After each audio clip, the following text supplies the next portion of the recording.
जय श्री कृष्ण। नल दमयंती की कथा। युधिष्ठिर को जुए में अपना सब कुछ गंवाकर अपने भाइयों के साथ वनवास करना पड़ा। वहाँ एक ऋषि ने उन्हें नल दमयंती की कथा सुनाई। नल नद्या देश के राजा थे। वे वीरसेन के पुत्र थे। नल बड़े वीर थे और सुंदर भी। शस्त्र विद्या तथा अस्त्र संचालन में भी निपुण थे। दमयंती विदर्भ पूर्वी महाराष्ट्र और नरेश की एकमात्र पुत्री थी। वह भी बहुत सुंदर और गुणवान थी। नल उसके सौंदर्य की प्रशंसा सुनकर उसे प्रेम करने लगा। उनके प्रेम का संदेश दमयंती के पास बड़ी कुशलता से पहुंचाया एक हंस ने, और दमयंती भी उसे अपने अनजान प्रेमी से विरह में जलने लगी।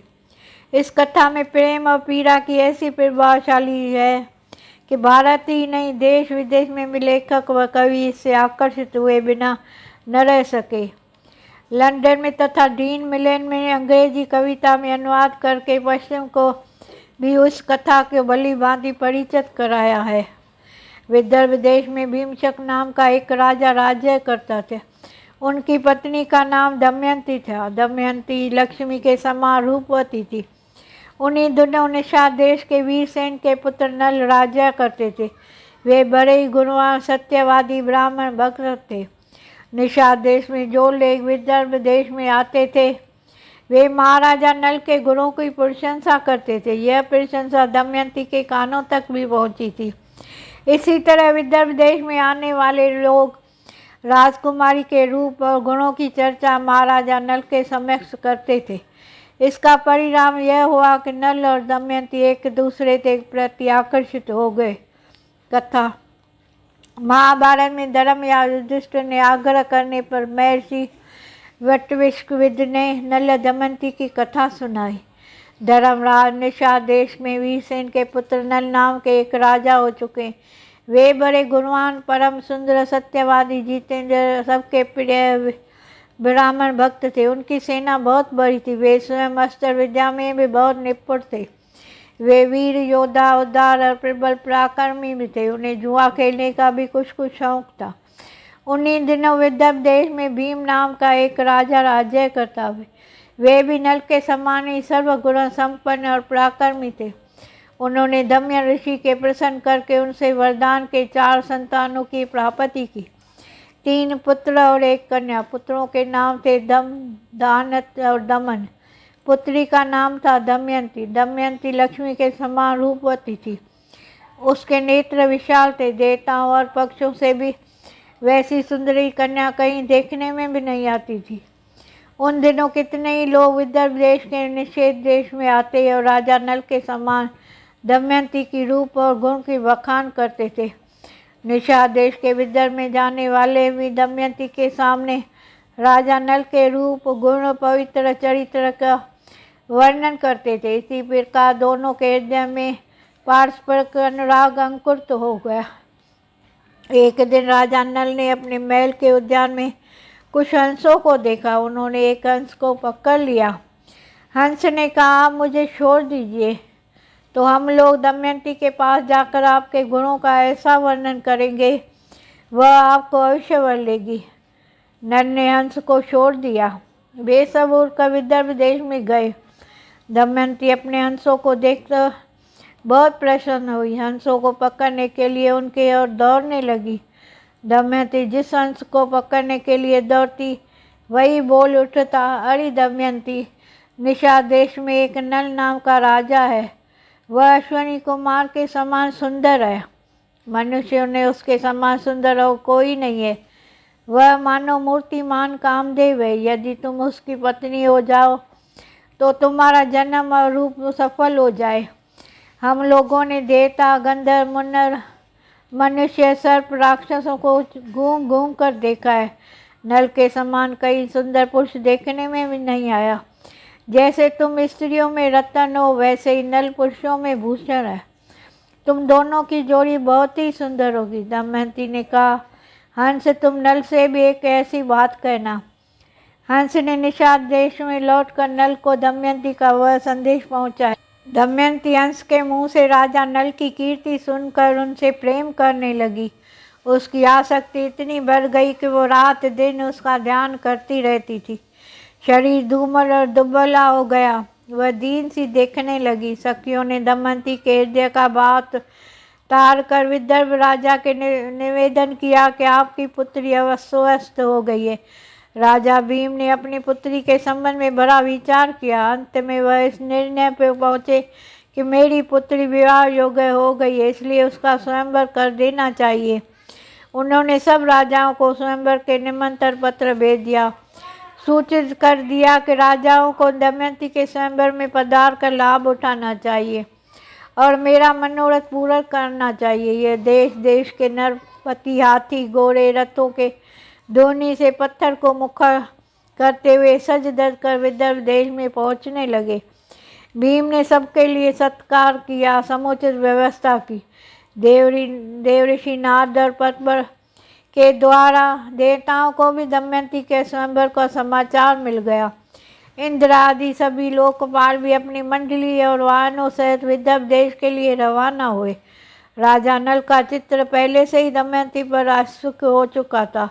उन्होंने भी दमयंती के स्वयंवर में सम्मिलित होने के लिए विदर्भ देश की यात्रा की। देवताओं ने स्वर्ग से उतरते समय देख लिया कि कामदेव के समान सुंदर नल दमयंती के स्वयंवर के लिए जा रहे हैं। नल के सूर्य के समान क्रांति लोकोत्तर रूप संपत्ति में देवता भी चकित हो गए। उन्होंने पहचान लिया कि ये नल है। उन्होंने अपने विमानों को आकाश में खड़ा कर दिया। नीचे उतरकर नल ने कहा, राजेंद्र नल, आप बड़े सत्याव्रती हैं, आप हम लोगों की सहायता करने के लिए दूत बन जाइए। नल ने प्रतिज्ञा कर ली और कहा कि करूँगा। फिर पूछा कि आप लोग कौन हैं, मुझे दूत बनाकर कौन सा काम कर लेना चाहते हैं। इंद्र ने कहा, हम लोग देवता हैं, मैं इंद्र हूँ, ये अग्नि वरुण और यम है, हम लोग दमयंती के लिए यहाँ आए हैं। देवताओं ने नल से कहा कि आप हमारे दूत बनकर दमयंती के पास जाइए और कहिए कि इंद्र वरुण अग्नि यम देवता तुम्हारे पास आकर तुमसे विवाह करना चाहते हैं। इनसे तुम चाहे जिस देवता की पति के रूप में स्वीकार कर लो। नर ने दोनों हाथ जोड़कर कहा, हे देवराज, वहाँ आप लोगों की और मेरे जाने का एक ही प्रयोजन है, इसलिए आप मुझे दूत बनाकर वहाँ भेजे। यह उचित नहीं है। जिसकी किसी स्त्री को पत्नी के रूप में पाने की इच्छा हो चुकी है, वह भला उसको कैसे छोड़ सकता है और उसके पास जाकर ऐसी बात कैसे कर सकता है। आप लोग कृपया करके इस विषय में मुझे क्षमा कर दीजिए। दमयंती का स्वयंवर और विवाह। दमयंती का स्वयंवर जिसमें न केवल धरती के राजा बल्कि देवता भी नल के रूप में धार कर आ गए। स्वयंवर में एक साथ कई नल खड़े थे। सभी परेशान थे, असली नल कौन होगा, लेकिन दमयंती जरा भी विचलित नहीं हुई। उसने आँखों से ही असली नल को पहचान लिया। सारे देवताओं ने उनका अभिवादन किया। इस तरह आँखों में झलकते भावों से दमयंती ने उस असली नल को पहचान कर अपना जीवन साथी चुन लिया। नव दंपति के देवताओं को आशीर्वाद प्राप्त हुआ।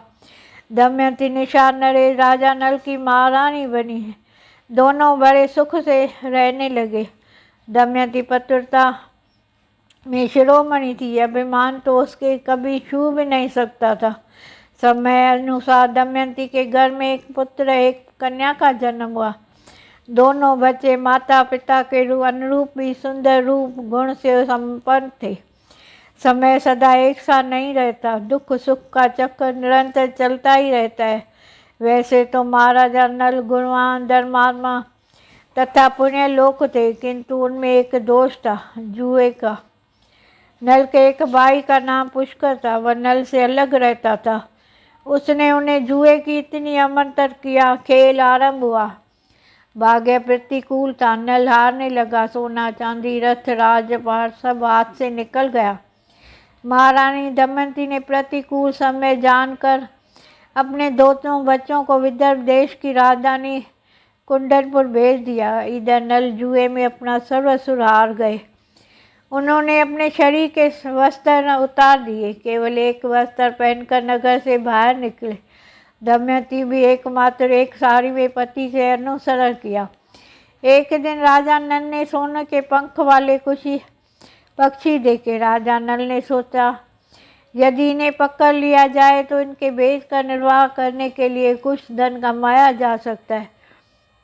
ऐसा विचार करके उन्होंने अपने पहनने के वस्त्र खोलकर पक्षियों पर फेंका। पक्षी वह वस्त्र लेकर उड़ गए।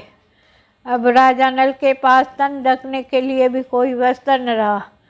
नल अपनी अपेक्षा दमयंती के दुख से भी अधिक व्याकुल थे। एक दिन दोनों जंगल में एक वृक्ष के नीचे एक ही वस्त्र में तन छिपाए पड़े थे। दमयंती का थकावट के कारण नींद आ गई। राजा नल ने सोचा, दमयंती को मेरे कारण बड़ा दुख सहन करना पड़ा है। यदि मैं ऐसी अवस्था में यहीं छोड़कर चल दूँ तो यह किसी तरह अपने पिता के पास पहुँच जाएगी। यह विचार कर उन्होंने तलवार से उसकी आधी साड़ी को काट दिया। उसने अपना तन ढककर दमयंती को उसी अवस्था में छोड़कर वे चल दिए। जब दमयंती को नींद टूटी तो बेचारी अपने को अकेला पाकर करुण विलाप करने लगी। भूख और प्यास से व्याकुल होकर वह अचानक अजगर के पास चली गई। अजगर उसे निगलने लगा। दमयंती की चीख सुनकर एक व्याध ने उसे अजगर के बचाया, किंतु व्याध स्वभाव से दुष्ट था। उसने दमयंती के सौंदर्य पर मुग्ध होकर उसने काम वासना का शिकार बनना पड़ा। दमयंती उसे शाप देते हुए बोली, यदि मैं अपने पति राजा नल को छोड़कर किसी अन्य पुरुष का भी चिंतन न किया हो तो इस पापी व्यास को जीवन को अभियंत हो जाए। दमयंती की बात पूरी होते ही व्याध मृत्यु को प्राप्त हुआ। दैव योग से भटकते हुए दमयंती एक दिन चंदन देश नरेश सुबाहु के पास पहुंच गई। उसके बाद अपने पिता के पास पहुंच गई। अनंत दमयंती की स्थिति और विवाह से एक दिन महाराजा नल को दुखों का भी अंत हुआ। दोनों को पुनर्मिलन हुआ और राजा नल को उसका राज्य वापस मिल गया। जय श्री कृष्ण।